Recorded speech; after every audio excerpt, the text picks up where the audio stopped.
A proportional problem now. We've got y directly proportional to x. We're given a condition that work out the value when x is equal to 5. These are very straightforward and they work out like this.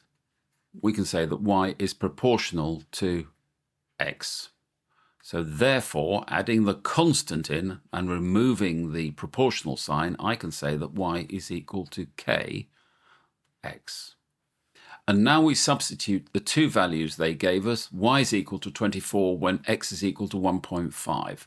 So therefore I get that 24 is equal to k multiplied by 1.5. So therefore I can say that k is equal to 24 divided by 1.5. And to make that a bit easier, I can multiply top and bottom by 10, so this is 240 divided by 15. And because both numbers end in a 0 and a 5, they can both be divided by 5. The easy one, this is 3. And into 240, 5 goes 4 times with 4 remainder, and 5's into 40 goes 8. So this is equal to 48 over 3, which is equal to 16.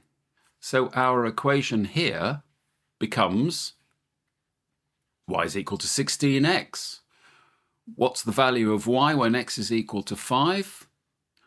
When x is equal to 5, y is equal to 16 times 5, and that is equal to 80.